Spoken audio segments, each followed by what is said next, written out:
Olha, às vezes, sinceramente, eu queria ter sido alfabetizado em mandarim, né? Ou em qualquer outra língua, esloveno, qualquer coisa, para não ficar tendo que ler essas merdas que acontecem na política brasileira. Fala galera, meu nome é Lucas Vinícius, sejam bem-vindos a mais um vídeo. E galera, é o seguinte, olha, eu não gosto de ficar nessa dicotomia aí de esquerda, direita, qual que é melhor, qual que é pior, porque na minha visão, todos ali querem o melhor para o país, só que de maneiras diferentes. Mas olha, ultimamente esse governo tá complicado, viu? Tá bem complicado. E o que acontece? A Petrobras anunciou que vai fazer um pagamento de dividendos, ou seja, ela vai distribuir o lucro que ela obteve entre os acionistas, normal como toda empresa faz. Mas alguns agentes políticos e algumas pessoas talvez mal informadas defendem que que a Petrobras não tem que dar lucro, mas sim trabalhar para o povo brasileiro. Então eu já postei um shorts ontem sobre a minha visão sobre isso, né, uma visão sintetizada, e eu gostaria agora de aprofundar um pouco mais e dar a minha visão sobre essa bosta que estão falando por aí. Porque, infelizmente, mexer na Petrobras não impacta só na Petrobras, mas sim também em várias outras empresas que são petrolíferas, empresas brasileiras petrolíferas, e também impacta em empresas estrangeiras que querem investir no Brasil ou já investiram no Brasil. Bom, então vamos por partes. Primeiramente, o que aconteceu? Voltou o imposto sobre os combustíveis, porque realmente aquilo lá, na época, foi um alívio por causa da guerra na Ucrânia. A guerra, não é que a guerra passou, mas enfim, o preço do petróleo meio que se estabilizou no mercado internacional e também passou as eleições, o preço da gasolina estava sendo contingenciado por causa das eleições, passou-se as eleições, o imposto voltou, porque sim, os estados estavam sofrendo muito pela falta do imposto sobre os combustíveis. Ele não voltou totalmente, mas voltou aí em boa parte. Agora, sobre o imposto em específico. Lucas, você é a favor?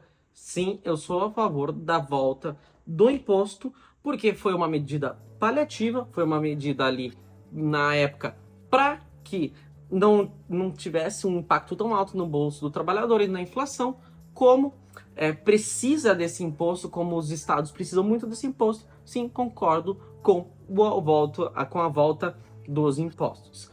Agora vamos ao segundo tópico. O segundo tópico, e é aí que o governo começa a fazer merda, é impor um imposto sobre exportação e mexer ali um pouco nas regras tributárias das petrolíferas. E isto é muito ruim. Por quê? Porque você está mexendo nas regras do jogo enquanto o jogo está rolando. Então, o investidor que olha para o país, e não adianta falar, nós não precisamos de investidores. Sabe que país que não precisa de investidores, aliás, que precisa, mas não tem investidores externos? A Venezuela e a Argentina, que tem aí um investimento externo, mas mais ou menos ali, mais ou menos. Enfim, são essas duas economias. Também Coreia do Norte. Então, a gente precisa de investidores externos, a gente está num mundo globalizado em que a gente precisa do dinheiro dos investidores aqui, porque o governo não pode ficar pegando na mão e fazendo tudo, né? Investindo aqui, investindo ali, porque o governo não é expert em tudo. Ou seja, o que acontece? O lucro, para mim, né, na minha visão, na visão da maioria da galera aí do liberalismo econômico, o lucro é um incentivo para as empresas. Então, esse incentivo faz com que as empresas sejam mais eficientes, busquem oferecer produtos melhores. Então, se você começa a mexer no lucro, começa a mexer ali nas regras do jogo, você começa a falar para os investidores, olha, você pode vir aqui, mas não pode ter muito lucro, não. O que acontece? Eles não querem investir aqui. Então, isso foi bem negativo para todo o cenário econômico brasileiro. E a gente tem aí a cereja do bolo, né? A cagada final, a cagada final aí da semana foi que muita gente falando que, mas 30, acho que foi 38 bilhões, 30 bilhões de dividendos. Na realidade, se pegar o ano de 2022 inteiro, foi em torno de 200 bilhões. 200 bilhões de dividendo? Isso é um absurdo, mas por que gastar dar tanto dividendo para os investidores, né? Porque, bom, calma, vamos por partes. Primeiro, se a Petrobras é uma empresa, ela é economia mista, ou seja, ela tem participação do Estado. Ela é economia mista e ela está dando lucro, é um bom sinal. Por quê? É um bom sinal. Por quê? Porque se ela estivesse dando prejuízo, quem iria arcar com esse prejuízo é nós, não é os investidores. Claro, quem investiu na Petrobras também iria arcar um pouco com prejuízo, mas a maior parte ia ser no nosso rabo. Então, se ela está dando lucro, que bom. Porque a lógica inversa também funciona. Qual que é a lógica inversa? Se a Petrobras está dando lucro, está entrando dinheiro nos cofres do governo. Então, e quanto dinheiro está entrando nos cofres do governo? Bom, só nessa última remessa, que foram 30 bilhões de reais, desses 30, 13 bilhões foram para os cofres do governo. Então você está entendendo que, em vez de nós ter que colocar dinheiro para a empresa rodar, porque tem muito estatal que é assim, a gente tem que bancar a estatal para ela rodar, porque ela dá prejuízo, a empresa está dando dinheiro para o povo brasileiro. E tem mais. Além disso, a Petrobras pagou mais de 200 bilhões de reais em imposto. Ou seja, se não existisse Petrobras, se a Petrobras estivesse dando lucro, se a Petrobras estivesse dando prejuízo, a gente teria muito menos dinheiro no orçamento de 2022 e 2023, no orçamento brasileiro, porque dinheiro não se cria. E esse dinheiro que a Petrobras está dando teria que vir de outro lado. E é uma das coisas também que eu sempre comento, não adianta a gente achar que questões complexas são resolvidas com decisões simples, decisão na canetada. Questão do preço dos combustíveis. Ok, Lucas, a gente não pode repassar sempre todo a volatilidade do mercado estrangeiro de petróleo para o brasileiro, porque isso retroalimenta a inflação e isso também faz mal para o bolso das famílias, certo? Certo. Porém, existem maneiras de você resolver isso sem ser na canetada, sem não repassar o preço.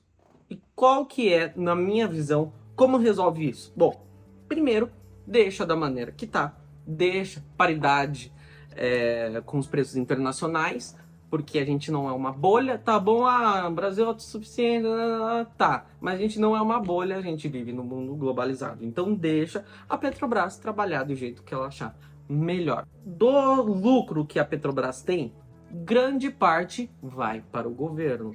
Então, o que eles já estão fazendo agora, até foi aprovado nessa última reunião dos acionistas, é que vai ter uma reserva que, na realidade, eles não sabem para que vai ser essa reserva, mas a reserva, a ideia da reserva é que ela tenha seja como se fosse um colchão para que futuros aumentos no preço do petróleo não sejam repassados integralmente para o consumidor, porque daí com essa reserva vai ter meio que um subsídio privado para o preço dos combustíveis. Além disso, a gente já sabendo que tem a opção de cortar o imposto da gasolina e criando sempre um colchão para que eventualmente vire um subsídio para baixar o preço da gasolina em tempos ou de inflação muito alta ou de aumento muito alto dos preços dos combustíveis externos, isso alivia o bolso do consumidor. Agora, você vir me falar que vai mexer na porra da estratégia de preços, que a Petrobras nunca deu tanto lucro na vida, é basicamente assim,